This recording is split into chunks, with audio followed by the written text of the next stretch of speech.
মালয়েশিয়ার কুয়ালালামপুরে Asian football কনফেডারেশনের সদর দপ্তরে এশিয়ান কাপ বাছাই পর্বের ড্র অনুষ্ঠিত হয়। 2027 এএফসি এশিয়ান কাপ ফুটবলের বাছাই পর্বে মুখোমুখি হবে বাংলাদেশ ভারত। গ্রুপ সিতে বাংলাদেশ ভারত ছাড়াও অন্য দুটি দল হংকং ও সিঙ্গাপুর। 2025 সালের মার্চ থেকে 2026 সালের মার্চ পর্যন্ত এশিয়ান কাপ বাছাইয়ের 6টি ম্যাচ অনুষ্ঠিত হবে। বাংলাদেশের প্রথম ম্যাচ ভারতের বিপক্ষে। গ্রুপের শীর্ষ দল ও র্যাঙ্কিং এগিয়ে থাকায় প্রথম ম্যাচে বাংলাদেশকে খেলতে হবে ভারতে গিয়ে। ড্রতে 24 দলকে ভাগ করা হয়েছে 6টি গ্রুপে। প্রতি গ্রুপ থেকে শীর্ষ দল সরাসরি খেলবে 2027 সালে সৌদি আরবে হতে যাওয়া এশিয়ান কাপের মূল পর্বে। এ ড্রয়ে বাংলাদেশ ছিল 4 নম্বর পটে। প্রথমে পট 3 থেকে বাংলাদেশের গ্রুপ এসেছে সিঙ্গাপুর, পট 2 থেকে হংকং এবং পট 1 থেকে আসে ভারত।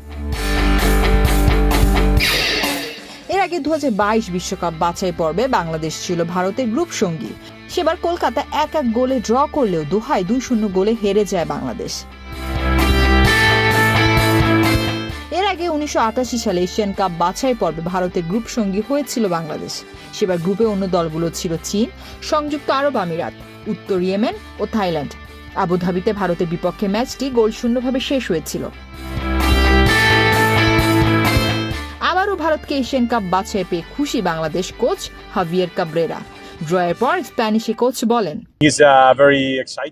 হংকং ও সিঙ্গাপুর কিংবা ভারত এশিয়ান কাপে আমাদের গ্রুপ নিয়ে আমি রোমাঞ্চিত। এই গ্রুপ চ্যালেঞ্জিংও বটে এবং আমাদের ভালো করার যথেষ্ট সম্ভাবনা রয়েছে। ভারত ছাড়াও বাছাই পর্বে বাংলাদেশের প্রতিপক্ষ হংকং ও সিঙ্গাপুর। 2007 এশিয়ান কাপ বাছাই পর্বে হংকং এর বিপক্ষে লড়েছিল বাংলাদেশ। দুটি ম্যাচে বাংলাদেশ হেরেছিল 2-0 গোলে। সিঙ্গাপুরের বিপক্ষে এশিয়ান কাপ বা বিশ্বকাপ বাছাই পর্বে এর আগে কখনো খেলেনি বাংলাদেশ।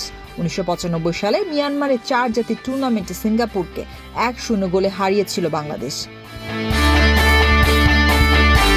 সিঙ্গাপুরের বিপক্ষে সর্বশেষ ম্যাচটি বাংলাদেশ জাতীয় দল খেলেছিল 2015 সালে।